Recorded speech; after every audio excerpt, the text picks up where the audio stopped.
தினம் மட்டும் கிடையாது, மாதமாகவே என்டையர் நவம்பர் மாதத்தையே வந்து நம்ம கடைபிடிச்சிட்டு வரோம், அனுசரிச்சுட்டு வரோம். அது நவம்பர் மாதம் நிறைய கேம்பெயின் இருந்தாலும் பொதுமக்கள் சார்ந்த சில விழிப்புணர்வு ப்ரோக்ராம்ஸ் வந்து நம்ம பண்ணுறது வந்து டிசம்பருக்கு தள்ளி போக காரணம் சென்னையில் ஏற்படக்கூடிய நம்ம இயற்கை இடர்பாடுகள் தான். ஸோ அதன் பொருட்டு நவம்பர் மாதம் விழிப்புணர்வு மாதமாக இருக்கக்கூடியதை நம்ம டிசம்பர் மாதம் பண்ணுறோம். அதுக்கு முன்னாடி இந்த கணைய புற்றுநோய் மற்றும் கணைய நோய்கள் எப்படிலாம் ஏற்படுது அப்படின்றது உங்களுக்கு சொல்லணும். ஏன்னா பத்திரிகை நண்பர்கள், ஊடக நண்பர்கள் நிறைய வந்திருக்கீங்க. நம்ம டீம் ஆஃப் டாக்டர்ஸ், ஸ்டாஃப் எல்லாம் இங்கே இருக்கீங்க. உங்களுக்கு சொல்ல வேண்டியதெல்லாம் சில இந்த என்னுடைய வரவேற்பு உரையில் நான் சொல்லணும்னு.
தினம் மட்டும் கிடையாது, மாதமாகவே என்டையர் நவம்பர் மாதத்தையே வந்து நம்ம கடைபிடிச்சிட்டு வரோம், அனுசரிச்சுட்டு வரோம்.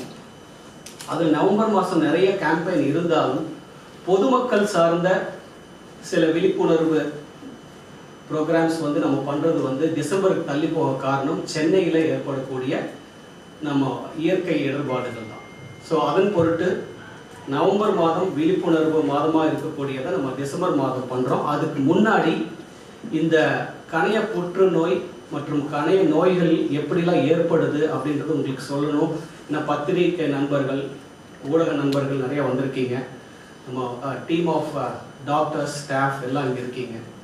உங்களுக்கு சொல்ல வேண்டியதெல்லாம் சில இந்த என்னுடைய வரவேற்பு உரையில் நான் சொல்லணும்னு நம்ம ஆசைப்படுறேன். ஃபர்ஸ்ட், இந்த நவம்பர் மாதம் கணைய புற்றுநோய் அப்படின்ற தேர்ந்தெடுக்கிறதுக்கு ரீசன் வந்து கணைய புற்றுநோய் கிட்டத்தட்ட 13வது இடத்துலேருந்து 10வது இடத்துக்கு உயர்ந்திருக்கு. என்ன அளவு இருக்கு. இந்த உயர்வுன்றது வந்து நம்ம விரும்பத்தகாத ஒரு உயர்வு. அதாவது இன்சிடென்ஸ் எண்ணிக்கையில் கணைய புற்றுநோயினுடைய அளவு அதிகமாகிட்டே இருக்குது. இன்னும் வரும் காலத்தில் இது எவ்வளோ தூரம் போகும் அப்படின்றது நமக்கு தெரியாது. ஸோ டெஃபினட்டாக கணைய புற்றுநோயினுடைய தாக்கம் மற்ற புற்றுநோய்கள் போலவே அதையும் எண்ணிக்கை அதிகமாகிட்டு இருக்குது. ரேங்கிங்லேயும் படிப்படியாக முன்னேறிட்டு வருது. ஸோ அதனால் இந்த கணைய புற்றுநோய்க்கு நம்ம வந்து கண்டிப்பாக நம்மளுடைய கவனம் தேவை. எப்படியெல்லாம் தேவை அப்படின்னா அதை எப்படியெல்லாம் வரும், எப்படியெல்லாம் தடுக்கலாம், எப்படியெல்லாம் நம்ம மருத்துவ உதவியை நாடணும், என்னென்ன உயர்தர சிகிச்சை முறைகள் இருக்குது அப்படின்றது பொதுமக்களுக்கு எடுத்துக்காட்டுறதுக்கு தான் இந்த ஒரு மாதம், நவம்பர் மாதம் முழுவதும் விழிப்புணர்வு மாதமாக இருக்குது. நம்ம அதை டிசம்பருக்கு எடுத்துட்டு போய் பொதுமக்களுக்கு இந்த நிறைய திட்டத்தை எடுத்து போகலான்ட்டு இருக்கோம்.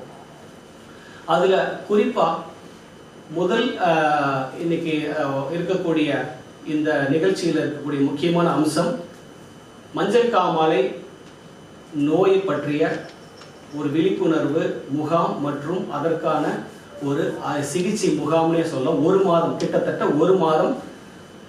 ஏன் அப்படின்னா மஞ்சள் காமாலை தான் கணைய புற்றுநோய்க்கு முக்கியமான அறிகுறி. நிறைய அறிகுறிகள் இருக்கு இல்லைன்னு சொல்ல, பட் அதை விட ரொம்ப ஸ்பெசிஃபிக்காக இருக்கக்கூடிய அறிகுறி மஞ்சள் காமாலை.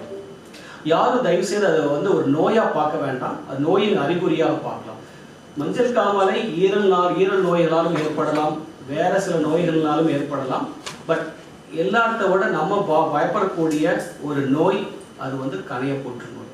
ஸோ அதனால தான் மஞ்சள் காமாலையை ஒரு குறியீடாக எடுத்துட்டு யாராருக்கெல்லாம் மஞ்சள் காமாலை ஏற்படுமோ, யாராருக்கெல்லாம் மஞ்சள் காமாலை இருக்கக்கூடிய அறிகுறி இருக்கோ அவர்களுக்கு இந்த டிசம்பர் மாதம் முழுவதும் ஜெம் மருத்துவமனையில் இலவசமாக ஆலோசனை வந்து வழங்கலாம் அப்படின்ற இந்த ஒரு விழிப்புணர்வு மாதத்தில் நம்ம ஒரு ப்ரோக்ராம் ஏற்பாடு பண்ணியிருக்கிறோம். அதுதான் நான் இந்த பிரசன்டேஷன்ல பேச போறேன். ஸோ மக்களிடையே கணைய புற்றுநோய்னா அது யாருக்கும் ஜெனட்டிக்கா வந்திருக்கலாம், ஃபேமிலியில் யாருக்காவது இது இருக்கலாம், அதனால அவங்களுக்கு கணைய புற்றுநோய் வந்திருக்கலாம், அவ்வளோ காமன் கிடையாது அப்படின்னு நினைச்சிட்டு இருப்பாங்க. அதுதான் இல்லை. கணைய புற்றுநோய் ஸ்மோக் பண்றவங்களுக்கு நிறைய பேருக்கு வரும். இது நிறைய பேருக்கு தெரியுமா தெரியாது. அதிகமா ஸ்மோக் பண்றவங்களுக்கு that is most important risk factor for pancreatic cancer. அடுத்தது உடல் பருமன், பாடி மாஸ் இண்டெக்ஸ் 30க்கு மேலேயோ 35க்கு மேலேயோ இருக்கிறவங்களுக்கு கணைய புற்றுநோய் வருவதற்கான வாய்ப்புகள் ரொம்ப ரொம்ப அதிகம். அதே மாதிரி அட்வான்ஸ் ஏஜ் 50 இயர்ஸ்க்கு மேல 60 இயர்ஸ்க்கு மேல கணைய புற்றுநோய் வரதுக்கான சான்ஸ் அதிகம். இது எப்படி தெரியும் அப்படின்னு பார்த்தோம்னா 20 வருஷமா டயபெட்டிஸ்க்கான மருந்து சாப்பிட்டு இருப்பாங்க. சடனா பார்த்தோம்னா டயபெட்டிஸ்க்கான மருந்து அதுக்கான ரிக்வயர்மெண்ட் அதிகமா தேவைப்படும். இன்சுலின் 10 யூனிட்னா திடீர்னு 25 யூனிட் தேவைப்படும். 50 வயசு வரைக்கும் டயபெட்டிஸே இருந்திருக்காது, சடனா பார்த்தோம்னா சுகர் வந்து ரொம்ப அதிகமா காட்டும். ஸோ நியூ ஆன்செட் டயபெட்டிஸ் அல்லது ஏற்கனவே டயபெட்டிஸ் இருக்கிறவங்களுக்கு இன்சுலின் அதிகமா தேவைப்படும் போது கணைய புற்றுநோய்க்கான ஒரு அறிகுறி அது. பேங்க்ரியேட்டைட்டிஸ், கணைய அழற்சி, கிரானிக் பேங்க்ரியேட்டைட்டிஸ் நிறைய பேர் இருக்கிறவங்களுக்கு கணைய புற்றுநோய் வருவதற்கான வாய்ப்புகள் அதிகம். 5வது தான் ஜெனடிக் ஃபேக்டர்ஸ். சில ஜெனடிக் ஃபேக்டர்ஸ் இருக்கு. சின்ன வயசுல நாங்க வந்து 10 வயசுக்கும் 12 வயசுக்கும் ஆபரேஷன் பண்ணிப்போங்க கணைய புற்றுநோய். ஸோ யோசிச்சு பாருங்க, சில ஜெனடிக் ஃபேக்டர்ஸ் இருக்கு, பட் அது வந்து 5வது தான். அதை தவிர மல்டிபிள் ரிஸ்க் ஃபேக்டர்ஸ் இருக்கு, அது நம்ம எல்லாருக்குமே தெரியணும். வலி வந்து பின் முதுகுக்கும் பரவும். So upper abdominal pain radiating to back. Unintentional weight loss. சில பேர் சார் நான் வாக்கிங் போறது இல்ல, ஜிம் போறது இல்ல, டயட்டிங் பண்றது இல்ல, ஆனா வெயிட் ரொம்ப குறைஞ்சு போயிடுச்சு sir. More than 10% weight loss in 6 months. It's called unintentional weight loss. So அது வந்து it's a symptom for pancreatic cancer. Jaundice முதலே சொன்னபடி jaundice is a risk factor, அது symptom. Dark coloured urine, back pain, anorexia, பசி இல்லாம இருக்கிறது. இந்த light போட்டா டயர்ட்னஸ் இருக்கும். இது மட்டும் தான் சிம்டமா இருக்கும். சோ இந்த சிம்டம் இருக்கிறவங்க கண்டிப்பா அதை வந்து இக்னோர் பண்ணக்கூடாது. அதுக்கான ட்ரீட்மெண்ட், அதுக்கான இன்வெஸ்டிகேஷன் பண்ண வேண்டியிருக்கும். சோ கணைய புற்றுநோய் வந்தா ட்ரீட்மெண்டே கிடையாதா, கணைய புற்றுநோய் வருவது தெரியவே தெரியாதா, என்ன பண்ணணும் அப்படின்னு கேட்டீங்கன்னா ரொம்ப ரொம்ப சிம்பிள்ங்க. மஞ்சள் காமாலை இருக்கு அப்படின்னா ஒரு அல்ட்ராசவுண்ட் ஸ்கேன், ஒரு லிவர் ஃபங்க்ஷன் டெஸ்ட். 70% ட்ரீட்மெண்ட் இதுலயே முடிஞ்சு போச்சு, டயக்னோசிஸ் இதுலயே முடிஞ்சு போச்சு. ஒரே ஒரு அல்ட்ராசவுண்ட் ஸ்கேன், ஒரே ஒரு லிவர் ஃபங்க்ஷன் டெஸ்ட், ஒரு பிளட் டெஸ்ட் எந்த லேப்ல வேணா பண்ணா உங்களுக்கு தெரிஞ்சிடும். 70% of the diagnosis is done. So இந்த ஜாண்டிஸ் வந்து சர்ஜிக்கல் ஜாண்டிஸா அல்லது மெடிக்கல் ஜாண்டிஸ். சர்ஜிக்கல் ஜாண்டிஸ்னா ஒரு குழாயில அடைப்பு இருக்கு, அந்த அடைப்பு வந்து கட்டினால வரலாம் இல்ல ஸ்டோன்னால வரலாம். இது வந்து சர்ஜிக்கல் ஜாண்டிஸ். மெடிக்கல் ஜாண்டிஸ் வந்து வைரல் ஹெப்படைட்டிஸ் அப்படின்னு சொல்லுவோம். ஸோ அந்த மாதிரி சில. ஸோ நிறைய பேர் என்ன தப்பு பண்ணுவாங்கன்னா மெடிக்கல் ஜாண்டிஸ்க்கு எடுக்கிற ட்ரீட்மெண்ட், அது கீழநலியா இருக்கட்டும் அல்லது சில நேட்டிவ் மெடிசனா இருக்கட்டும், சர்ஜிக்கல் ஜாண்டிஸ் போய் எடுத்துட்டு இருப்பாங்க. ஸோ அது சரி ஆகாது. ஸோ அப்படி இருக்கிறவங்க தான் கணைய புற்றுநோய் மிஸ் பண்ணி அட்வான்ஸ் ஸ்டேஜ்ல எங்க கிட்ட வராங்க. ஸோ பேசிக்கா ஜாண்டிஸ் இருக்கு, மேல்வை வலி இருக்கு, முதுகு வலி இருக்கு, வெயிட் லாஸ் இருக்கு, இல்ல பசி இல்லாம இருக்கு, டயர்ட்னஸ் இருக்குன்னா ஒரே ஒரு பிளட் டெஸ்ட், ஒரு லிவர் ஃபங்க்ஷன் டெஸ்ட் பண்ணாலே 70 to 80% டயக்னோசிஸ் பண்ணிடலாம். சரி, பண்ணதுக்கு அப்புறம் என்ன சார் பண்ண போறோம்? ஒரு சிடி ஸ்கேன் பண்றோம். கணைய புற்றுநோய் ட்ரீட்மெண்ட்டே பண்ண முடியாதா? கணைய புற்றுநோய் வந்து ரொம்ப அக்ரெசிவ்னு சொல்றீங்க. கணைய புற்றுநோய்க்கான ட்ரீட்மெண்ட், அது ஜீரண மண்டல அறுவை சிகிச்சையிலேயே மோஸ்ட் காம்ப்ளெக்ஸ் அறுவை சிகிச்சைங்கிறது கணைய புற்றுநோய் பண்றதுதான். சோ கணைய புற்றுநோய் தீர்வே கிடையாது. அவ்வளவு காம்ப்ளிகேட்டட் அறுவை சிகிச்சை, அதுல வந்து லைஃப் ரிஸ்க் இருக்கா அப்படின்னு கேட்டீங்கன்னா இருக்கு. ஆனா அது சேஃபா பண்ணக்கூடிய ஃபெசிலிட்டியும் நம்ம கிட்ட இருக்கு. சோ இந்த சர்ஜரி, அது கணையத்தோட தலைப்பகுதியில வரக்கூடிய கட்டிகளுக்கு பண்ற சர்ஜரி தான் விப்பிள்ஸ் ப்ரொசீஜர் அப்படின்னு சொல்லுவோம். சோ இந்த விப்பிள்ஸ் ப்ரொசீஜர்ங்கிறது என்னதுன்னா, கேன்சர் ஏர்லியா கண்டுபிடிக்கிற சிடிஆர் இருக்கட்டும், எம்ஆர்ஐ இருக்கட்டும், கண்டுபிடிக்கிறதுல ஒரு எஃபர்ட் தான் ஃபர்ஸ்ட், ரேடியாலஜி டீம் தான் ஃபர்ஸ்ட். தென் ஒரு டியூமரை கண்டுபிடிச்சி எங்க கிட்ட அனுப்பி லைக் நாங்க டயக்னோஸ் பண்ணி சர்ஜரி பண்றது ஒரு team effort. Doctor Aravind radiology team, அதுக்கப்புறம் எங்க எல்லாருக்குமே பாஸ்ன்னு சொல்லலாம், அனஸ்தீசியா. ஏன்னா அவங்க ஒரு கையெழுத்தால தான் எல்லாமே நடக்க போறது. அவங்க கையெழுத்து இல்லாம, அவங்க டீம் கையெழுத்து இல்லாம எதுவுமே நடக்க போறது இல்லை. நாங்க எண்டோஸ்கோபிக் அல்ட்ராசவுண்ட் பண்றதா இருந்தாலும் சரி, சர்ஜரி நைஃப் வைக்கிறதுனால சரி, அவங்க ஒரு கையெழுத்துக்கான ஹோல் ஹாஸ்பிட்டலும் பேஷண்ட்ஸும் வெயிட் பண்ணிட்டு இருப்பாங்க. So thank you ma'am, thank you all the surgical people like for this thing. Second, not only doctors, இது வந்து வெறும் சர்ஜரி பண்ணிட்டு போறதில்ல, போஸ்ட் ஆப் கேர் ரொம்ப ரொம்ப ரொம்ப முக்கியமான விஷயம். ஸோ எங்க நர்சிங் ஸ்டாஃப்ஸ் ரொம்ப, ஐசியூ ஸ்டாஃப்ஸா இருக்கட்டும், வார்ட் ஸ்டாஃப்ஸா இருக்கட்டும், பேஷண்ட் நடக்க வைக்கிறதுல இருந்து நியூட்ரிஷன் பார்ட்ல இருந்து their role is like vital. So thank you all the nurses for their effort. இந்த 6 பேஷண்ட்ஸ் 1 வீக்ல குணமாகி போறாங்கன்னா அவங்க எஃபர்ட்லாம் இல்லாம இருக்காது. So thank you all the people, and more importantly இந்த ப்ரோக்ராமோட heroes the media persons, because the campaign பண்றோம், இத மக்களுக்கு எப்படி யூஸ்ஃபுல்லா இருக்கும்ன்றது நீங்க கொண்டு போய் சேர்க்கறதா இருக்கு.